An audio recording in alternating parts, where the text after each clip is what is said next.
Speaking of crazy, let's get into some Hbomb. I know a lot of people chat like, who the fuck is Hbomberguy? Well, if you were a Breadtuber enthusiast, if you were a lefty-leaning sort of person, you probably saw them. Part of the whole crowd. You've got people like ContraPoints and Vosh, Lindsay Ellis, Hassan Piker, I suppose you could consider part of it too. Kind of left-leaning politically, but they still talk about video games and anime and other shit. And then put out long essay videos that are somewhere between 1 to 18 hours long. And he's one of them. And he put a video out recently talking about the hard-hitting plagiarism that's going on YouTube. You can see it's a very popular video. It did incredibly well for him. 3-4 hours long, 500,000 likes. 17 million views, quite a bit of views, a lot of views, raking them in. So he puts this video out talking about plagiarism. He had a few people he talked about. One of them was the internet historian, because we all know the most serious thing you can do on YouTube is plagiarize. Everybody is fucking original over here. OC Donut Steele. Really taught the internet historian a lesson, didn't he? But other people were mentioned in the video, and other people were brought up in conversation related to the video. One of them was somebody by the name of James Somerton. Now, James decided to start deleting everything, and then he posted something up in relation to this video being put out. Let's read it. If this message is live, it means I scheduled it before ending things. I have videos scheduled to go out over the next couple of days. Nothing new. I just wanted Nick's portfolio of work to be available. I've left directions that any money from those videos be donated to the Canadian... What is with Canadians? Actually, what the fuck? Videos be donated to the Canadian Association for Suicide Prevention. They've tried very hard to pull me back, but there's simply no life for me anymore. I don't know if we should donate to them if they've already failed at their fucking job. James, I'm just kind of throwing... I mean, I know you're dead now, but do we really want to keep throwing good money after bad? I mean, if they were good at their job, you wouldn't be writing this note, would you? They've tried very hard to pull me back, but there's simply no life for me anymore. I've lost everything. My only friend, my livelihood, my name, and it's all my own fault. The world will be a little bit better off now. Goodbye. Oh, shit. It would appear that James Somerton has killed himself as a direct cause of Hbomberguy's expose on his thievery, his plagiarism, but it goes deeper. This infographic, true and honest, has been circulating around the internet, sharing dark fucking secrets. Let me read it to you. Above is a video by Hbomberguy released. Its publication date is December 2nd, 2023. Below is a Kiwi Farms thread. Its first post, the OP, was published February 21st, 2017. Both are about James Somerton. If you look, you can see the Kiwi Farms thread clearly says James Somerton. Our plans to get this guy to kill himself by saying he plagiarizes other people. And that's that date, February 21st, 2017. Years before Hbomberguy. Holy shit. Hbomberguy stole the entire idea for the content of the thread just so he could claim the kill for himself. It's rumored that James even went so far as to carve Harry's name onto his stomach, so when they discovered his body, Hbomb could claim the kill for his tally. Stealing others' work is never okay. It takes a lot of time and effort to drive a man to kill himself, and Harry just taking the work of others is fucking disgusting. How about you cite your sources, Harry? How about that? Well. It would appear that our boy, Hbomberguy, is a fucking plagiarist. Swooped in there and stole Kiwi Farms' kill. As you know, Kiwi Farms is the internet kill factory responsible for the murders and suicides of hundreds of people. And they've been looking at James for a long time. Here comes Hbomberguy, makes his fucking video, and steals that kill. I mean, you got to understand something about Harry. I know a little bit about him since we were on the same forum together. He's a fucking psychopath. Did you know there are folk songs about him and his never-ending killing sprees? Bet you didn't know that. But it's true. In fact, I've got one here for you. This is adult content. If there are children watching, they may want to avert their gaze. It's quite a harsh song talking about his lust for blood. But we're going to talk about the real Harry, the real Hbomberguy, the real Breadtuber out there slaughtering the innocent. It's just one of the songs. He scared so many communities, they've literally written songs about him.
Oh my God.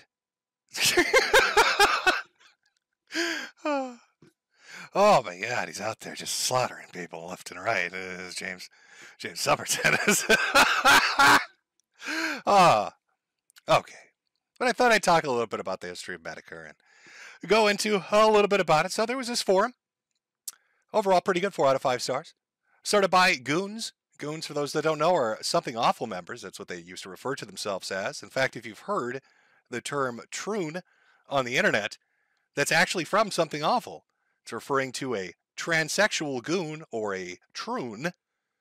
So, a bunch of goons, really big into Breadtube. If you remember Breadtube from back in the day, that was very popular. A lot of videos about it. God, this all goes back to old YouTube, doesn't it? Anyway, they loved Breadtube.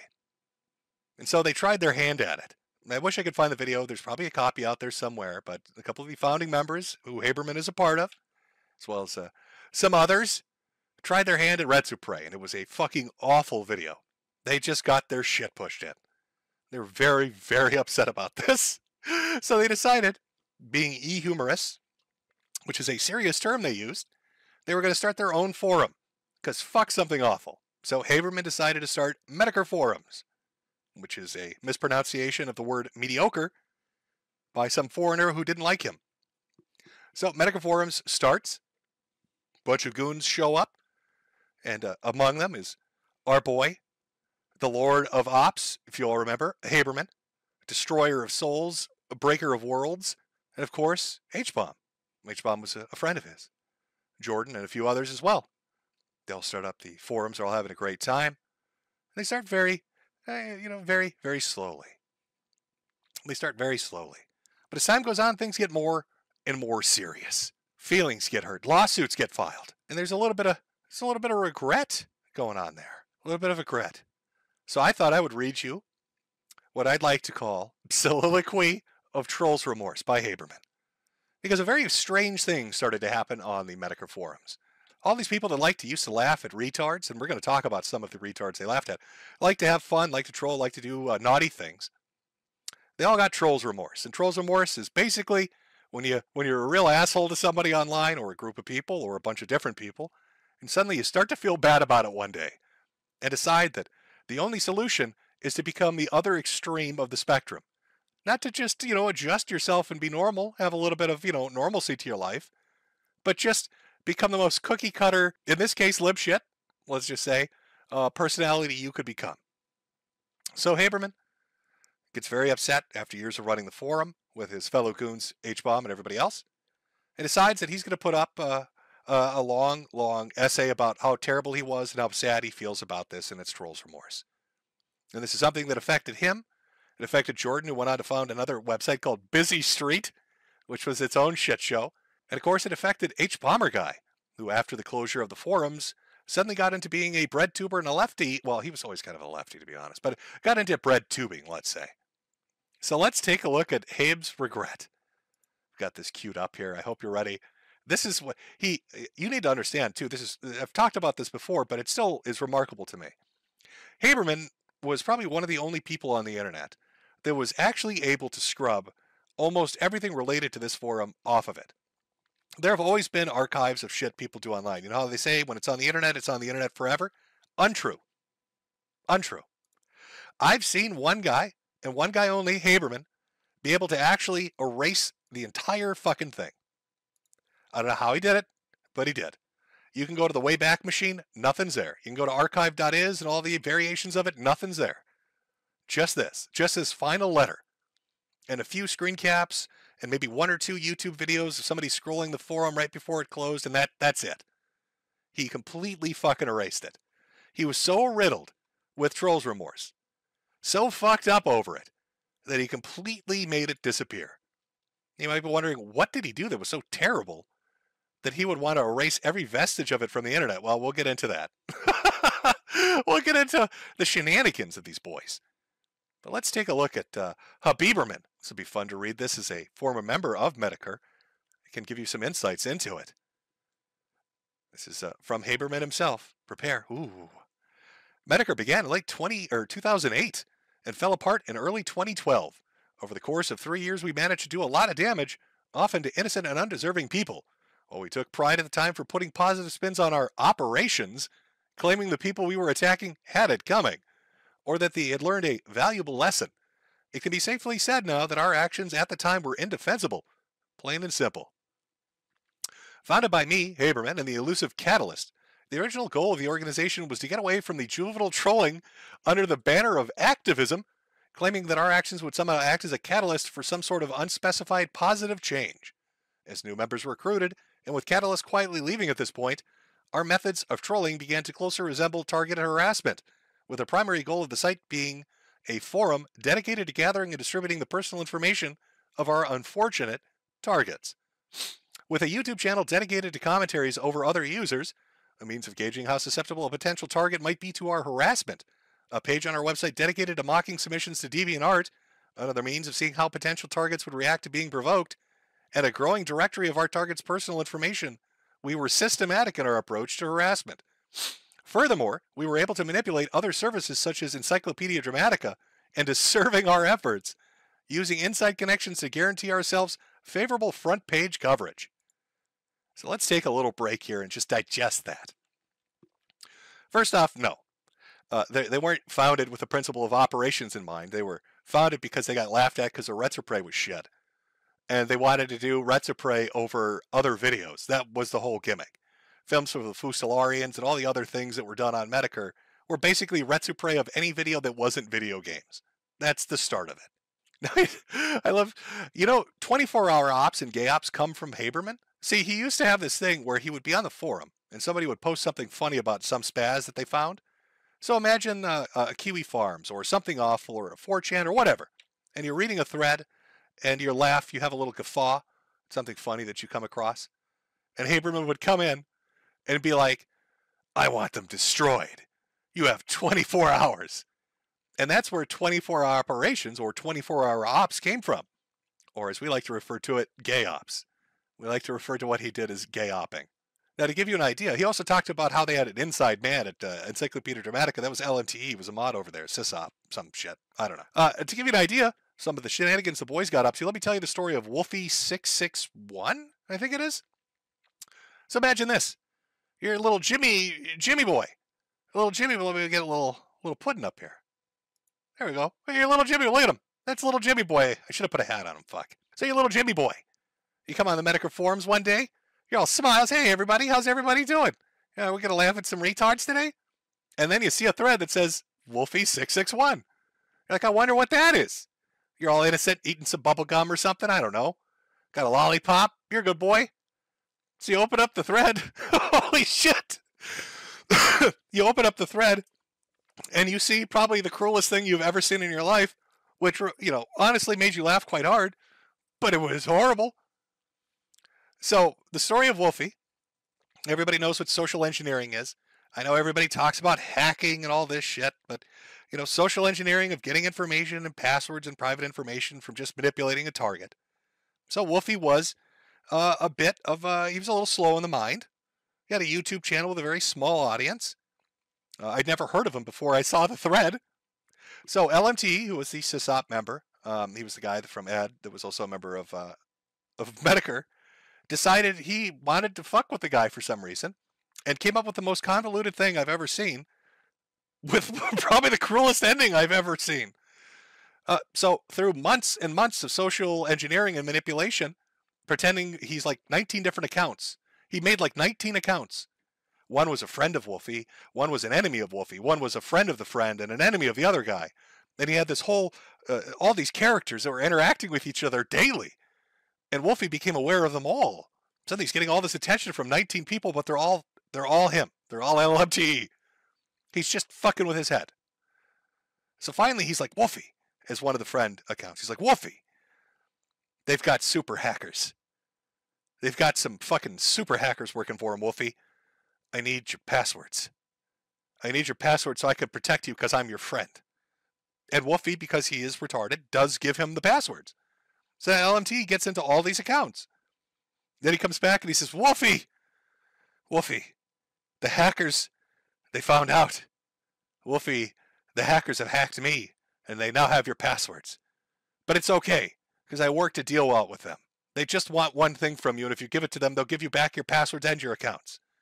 And Wolfie said, sure, what do they need? They need you to film yourself naked fucking your ass with a coat hanger. They need you to do this, Wolfie, and if you do this, Wolfie, they will give you back your accounts. So Wolfie took some time to think about this, but he's slow in the mind, of course. Again, remember, and he's been fucking with him for months. He used the other accounts, and he convinced him to do it. So Wolfie went on live stream and filmed himself for about 5 minutes fucking his ass with a coat hanger, which is as bad as what you're imagining right in your mind when you hear this story. When you hear like there's a guy fucking his ass with a coat hanger, it's as bad as you think. And so he comes back and he says, here's the video. Can you give it to them and can they give me my passwords and my accounts back? And LMT says, yes. Thank you, Wolfie. I'll get you your accounts back. And then Wolfie, a day later, is like, have you got my accounts back? He's like, almost, Wolfie, almost. Just hold on. So then LMT puts the video up on streaming services for, like, porn sites, right? Buries them on porn sites. And then he uses every contact Wolfie has ever used on every social media and all his emails to family and friends, especially to family. I think he wrote one to his dad especially. And it said, hey, Dad, look at me now. And it linked him to the video of him fucking his ass with a coat hanger. And then he messaged Wolfie and he said, okay, you can have your accounts back. Tragic.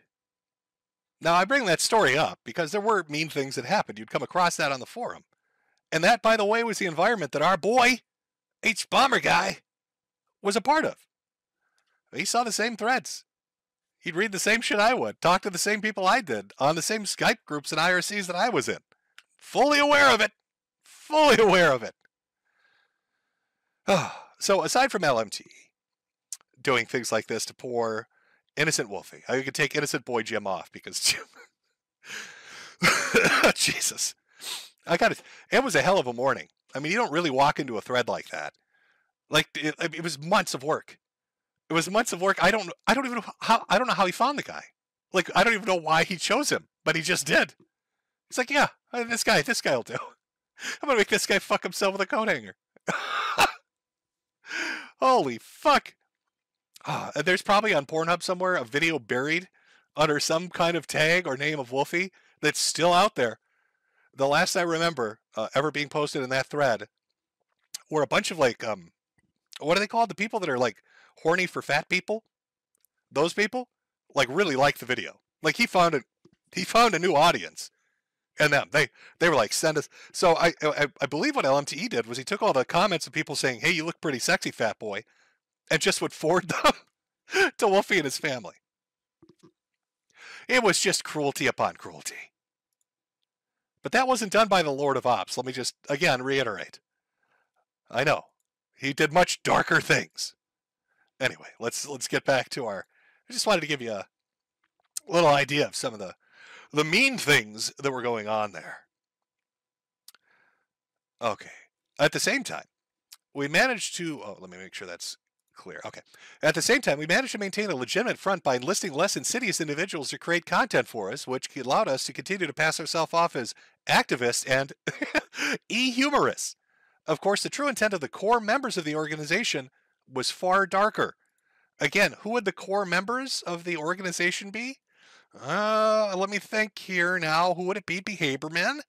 And, oh yeah, Habermann's friend, his good goon buddy, would be what I would consider a core member.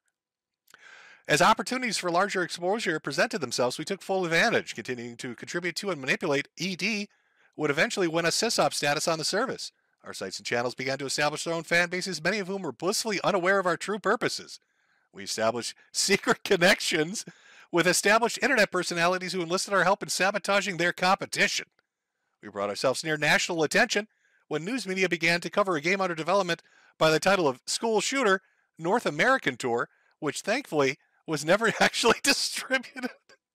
Now, let me give you a little history on this, too. So I was the idea guy behind this. So one day when we were talking, just shooting the shit, and I can't even remember, there was some story that was out about a school shooting. And I vaguely remember talking to Habermann and a few of the others. I think Nervatel was there and Pocky and a few others. And saying that, wouldn't it be funny if we made a video game that was directly about shooting up a school? And like we'd have difficulty modes based on the weapons loadout that all previous school shooters had. And so like the Dark Souls version of this, what was that little Asian girl? There's like an 8-year-old Asian elementary school girl who like used a box cutter in her school. So that would be like the hardcore difficulty setting because you're against SWAT and all you've got is a box cutter. But the thing is, none of us can program. None of us know how to do any of that except for like one guy. And so that one guy is the guy that ended up having to do the mod that was going to be this game. And so as the game was in development, as this mod is being created, journalists started writing about it and how horrible it was. It even got listed as, I don't know how this happened, but there's a Supreme Court case where one of the Supreme Court justices references this video game in their opinion, where they talk about it very briefly. Our shitpost of a video game made it to the Supreme Court, and it had to do with video games and creative freedom and all this other. It's very weird. But Habermann's grand plan for this was, and he talked to Fox News like 3 times. He was going to get on Fox News as the creator of School Shooter North American Tour 2012 and get on with Jack Thompson. And then when Jack started going in about how video games are violent and terrible, Habermann, instead of disagreeing, was going to fuck with Fox and with Jack and say he absolutely agreed. In fact, he made the game specifically to show how evil video games were and that video game players needed to be curtailed. And he was just going to agree nonstop and talk about how terrible games were and how glad he was Fox News and Jack Thompson were there to save the day. That was his master troll op. Took a fun little mod, and that's what he was going to do with it. But of course, we have to continue with Habermann as he gets into the darker forms of things. We played a dangerous game with many of our operations, narrowly avoiding any sort of serious consequences for various serious charges. We blackmailed police officers, impersonated religious officials, intimidated the families of victims, and pushed unstable individuals to the point where they suffered complete breakdowns. It is difficult to ascertain if we were directly responsible for any loss of life, but the unfortunate reality is that we may very well have likely been so. It almost seems petty to say this, but the thought of this will haunt me until the day I die. Now, I bring this up because it's interesting. I know I'm shitposting a bit about Hbomberguy here, but he went after Somerton. He went after other people for plagiarism. Now you got Somerton writing suicide notes. And here Habermann is talking about how he established this forum that did all these dark things. And one of the things that Habermann himself is admitting that they love to do was to push unstable people to the point of complete breakdowns and potentially driving them to suicide. Uh-oh. Harry, have you cited your sources yet? Huh? Stealing kills from Kiwi Farms? I guess the bloodlust never ends. Subpoenas, takedown requests, letters of legal intent, and pleas from friends and families to our victims were all laughed off. We took nothing and no one seriously and rarely faced any immediate consequences for our actions. One of the few measurable blows to Metokur over the course of our run was when we were removed from our seats of power on ED, but not before removing some of the primary benefactors, resulting in the eventual closure of the service itself. Though this was seen as a minor setback to us at the time, in hindsight, it was probably one of our few positive contributions as an organization. Behind the scenes, egos from among the core organization clashed with one another, causing many to leave and pursue other projects. There was a palpable sense of paranoia, as those who remained not only feared the traitors, but the other remaining members of the organization as well. There was no trust between any members of Metokur, and none of us could truly call each other friends. Anyone who made a mistake of revealing any detailed private information was consequently mocked and shamed for it, which I can personally attest to led up to a lot of pent-up stuff. Okay, let me explain this one too, as we're going over the history. So here's what happened. LMTE, okay, this is a bit of a long backstory, but Encyclopedia Dramatica for a long time existed as a place where you could post pretty much anything you wanted to. All right? And at the time, was it Girl Vinyl, whoever the fuck she was, started taking donations to the website. And there was a group of people that were really just spurgy that gave a lot of money. And because they gave a lot of money, nobody could make fun of them. They were called the ED Singers. They made cringy videos, they said cringy shit, but they donated lots of money, so they were protected.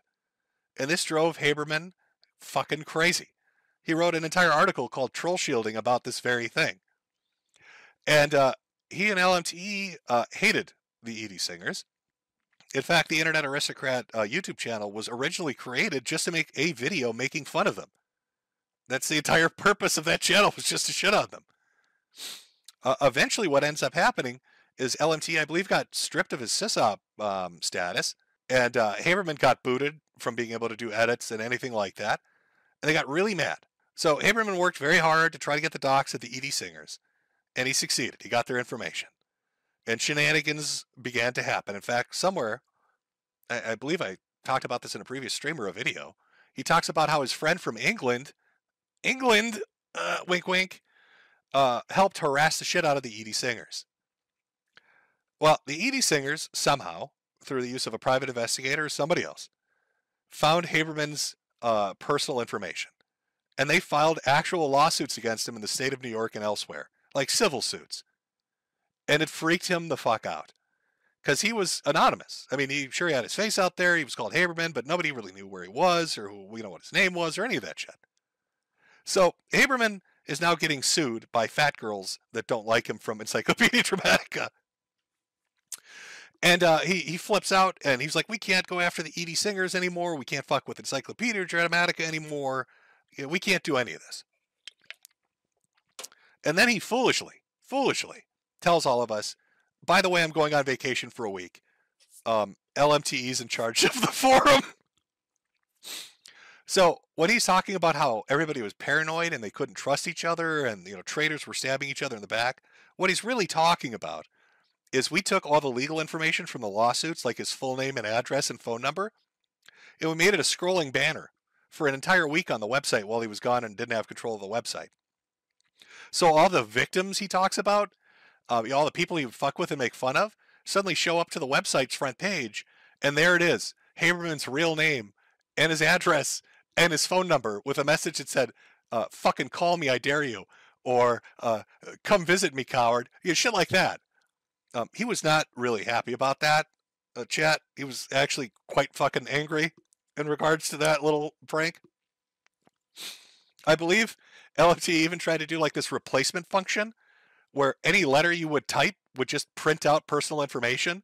So like if you try to type out hello, H, E, L, and O would all like put out like his name, his number, his fucking address, but it like broke the website. So he stopped doing that. So Habermann shows back up after his vacation and fuck was he mad. Oh boy, was he mad.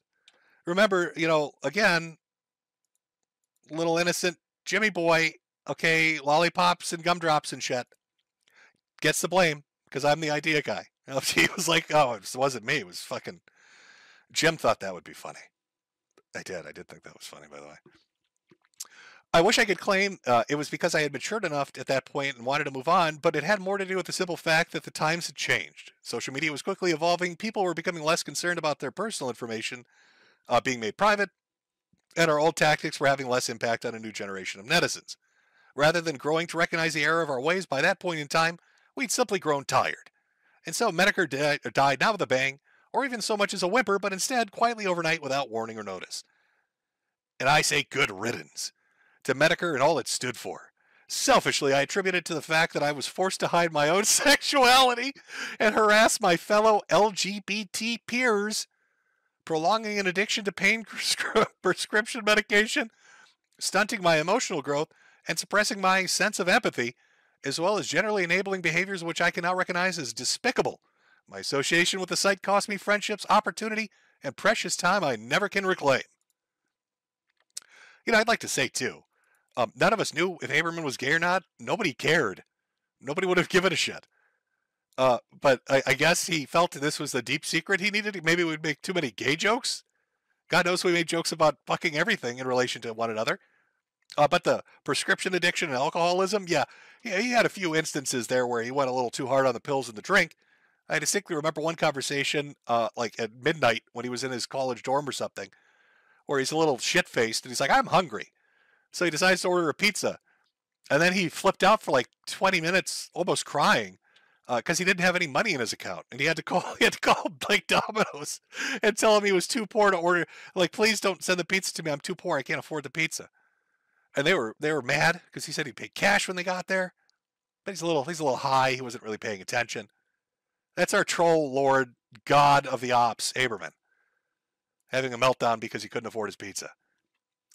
However, I firmly believe that no pity should be spared on my behalf. The true victims of Metokur were the targets of our harassment and those who associated with them, many of whom became targets themselves. The system we developed for distributing and destroying our victims' very lives was pure evil, as were those of us who participated in the process.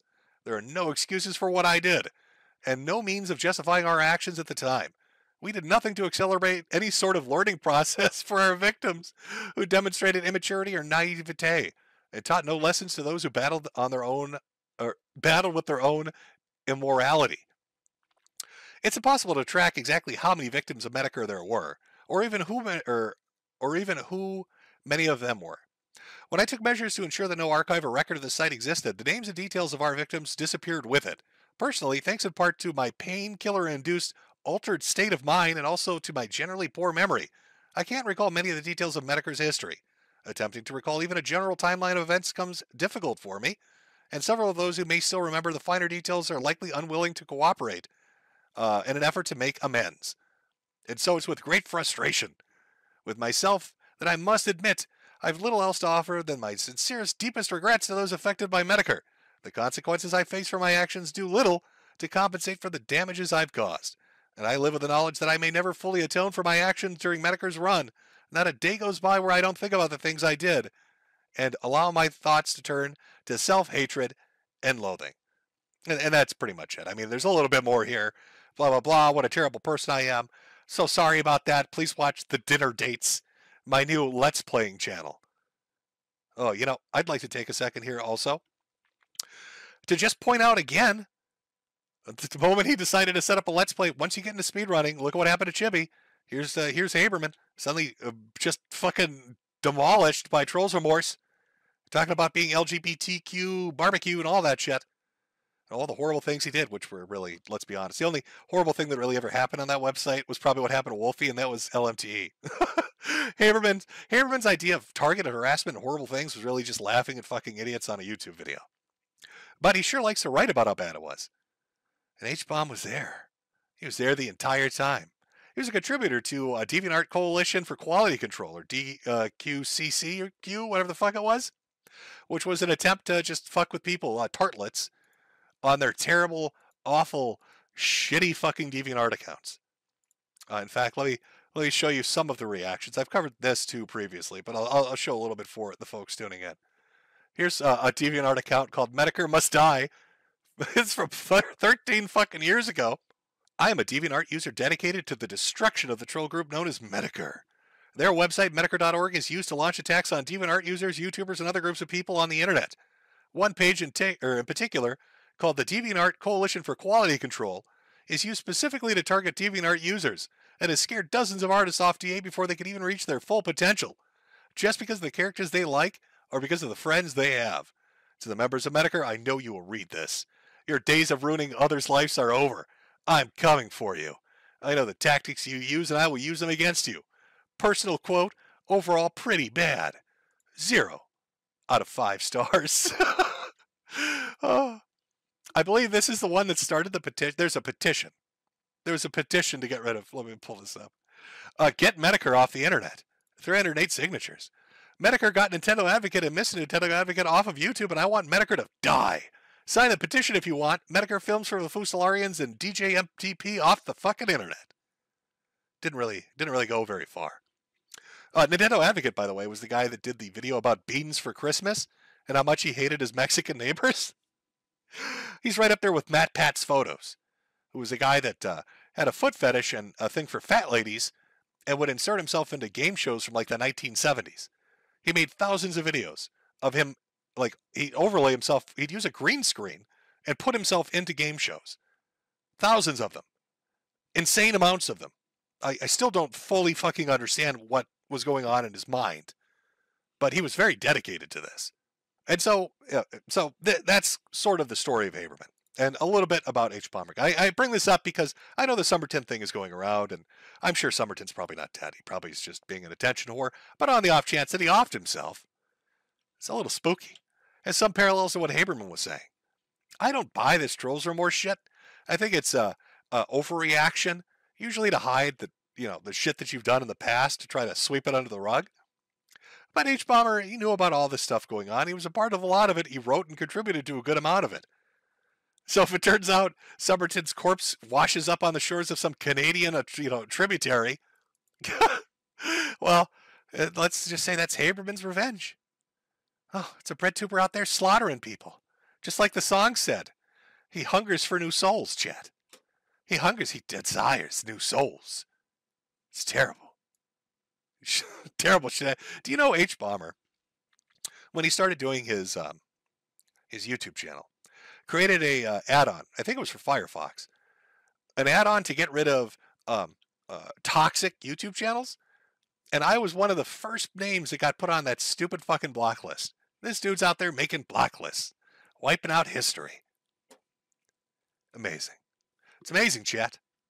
Strange how you run into people that are doing things and you remember what they were like as they try to cover it up and pretend they weren't like that. I've noticed that a lot of these Breadtubers or lefties, the moral upright people that are out there writing 4-hour videos about plagiarism, seem to have dark pasts when they did a lot of heinous shit. Now, Jimmy Boy here, I'm not an innocent little angel. I've done some fucked up shit. I'm a terrible person. Laughed at people, laughed at furries, made jokes about people putting bike pumps up their ass. No, nothing on the level of Woofy.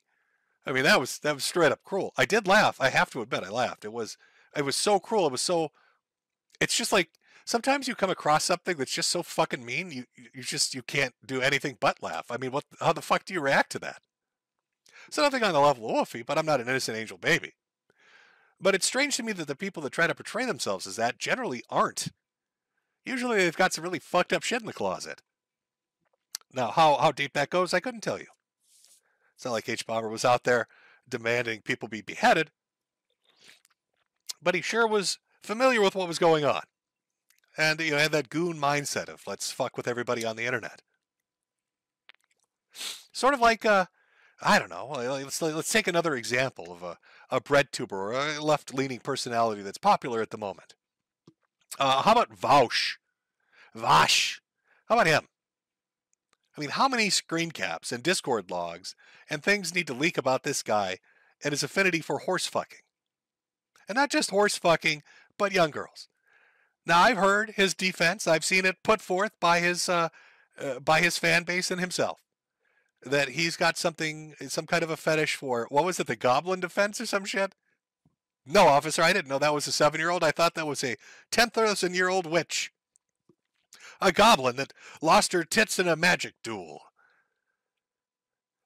So what do we got? We got, even if you go back a couple of years, there are Discord caps of Vaush that got leaked where he talks about wanting a girl who was retarded. She was a little slow in the mind, a little mentally disabled, or he wanted a retarded girl to whack a horse off for him. He wanted her to jack a horse off.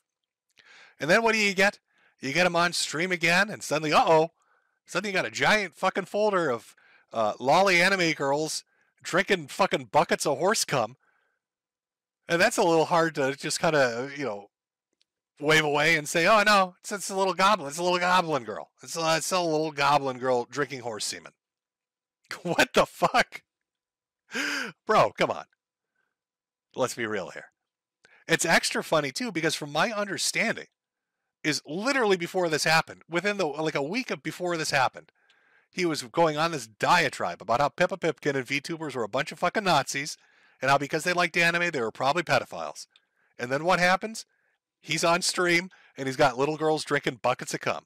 Oh, that's got to sting a little bit. Drinking rivers of horse semen. But he's one of those people that would portray himself as morally upright. We need to have an argument about the argument and then cite our facts and talk about the facts that we've cited because we don't want to plagiarize anything. We need to be morally and logically consistent. Here comes my facts, and I'm going to read this white paper to you that I read off of Wikipedia, but you need to listen to me because I'm so incredibly intelligent, but I'm going to tell you about the morality of these things. By the way, I like to masturbate to little girls drinking horse semen. Kind of makes that feel a bit disingenuous. Tiny bit disingenuous. I don't know, chat. Tiny bit? A little bit? Maybe? I don't know. I don't know what to tell you, folks. The man likes horses and little girls. And I'm not saying, don't get this wrong. I'm not saying Hbomberguy likes little girls and horses. He clearly likes to see the blood of the innocent run across the land. That's what he enjoys. No, Vaush is the one that likes little girls and horses. I'm just saying there's a parallel there with this moral bullshit that's put forward, and then it turns out just to be, I don't know, grift, fake, not real, not true. It's not true. Chat. Yeah, Breadtube's it's been a real tough week. The other thing, too, I find a little bit funny in regards to Hbomberguy. I see this argument a lot coming from this particular area of, let's say, YouTube. That content creators are responsible for the actions of the people that watch them. Or content creators are responsible for the results of those actions. So here you've got Somerton who's just getting his shit wrecked because he's been called out for the dumb shit that he's doing in this video, right? And then you've got a lot of fans that are of Hbomber that are piling onto him. I think there's even a Reddit post, I swear to God, I wish I should have capped this, where they were talking about how unfair it was to Hbomb, that this guy might have killed himself. Think how emotionally damaging that is to Hbomb. My God, poor Hbomb, poor Harry. Poor Harry might be upset that this guy killed himself. What a piece of shit this guy is. It's just insanity. But that argument gets put forward. Oh, no, you're responsible for what your fans do. I mean, if that's the argument you're going to make, and these guys, your fans went and harassed him, then I guess you look like an asshole, huh? I don't take that approach, by the way. I just find it funny they do. And now suddenly they're not, they're not really touting that, are they? But yeah, no, it's been a tough month for Breadtubers. You got the Somerton thing making the rounds. People have jokes at that. You got the Vaush thing. I think everybody saw what happened with Keffels and Tipster. Keffels going out there trying to defend it and act like it was normal, made themselves look like an asshole, and got just their shit pushed in by Ethan Klein, of all people. And then Tipster, in between trying to date every woman that he comes across on social media, had to retract his positions on this as well. So she's not doing well. Not going well. From Bubble, what was the story with watching Naruto with Hbomber? So Habermann had this idea for Metokur After Dark. Deviants After Dark was what the name was going to be. And so the whole premise of the show, again, remember the whole founding of Metokur was about Retsupre. So everything was kind of Retsupre focused. So the idea was, hey, if you're going to comment on like video games, if you're going to comment on commentary channels and different YouTubers and all this shit, why not take the really like the worst of amateur porn, or like amateur hentai that's been drawn by just terrible artists, and do a commentary track over that, Retsupre that. So that was the thing. It was Hbomberguy, myself, Habermann was there, and I think one other person. And it was like the world's worst Naruto porn. And Habermann had done there were like 2 other episodes before that. One where a guy used an uncomfortably large dildo and hurt himself. And there was another one that was equally as funny. But again, Habermann has scrubbed everything from the internet, so it doesn't exist anymore. That was one of the benefits of him hosting his own site, is he could put any content up he wanted. So where you couldn't put something like that up on YouTube and have a laugh at it, he could make an entire section dedicated to laughing at it. But again, scrubbed it from the internet. It's all gone. From Hero U45, don't worry, Jim. Pippa Pipkin is sacrificing small innocent children and satanic rituals to save your life. Well worth the price. Well, I appreciate the effort.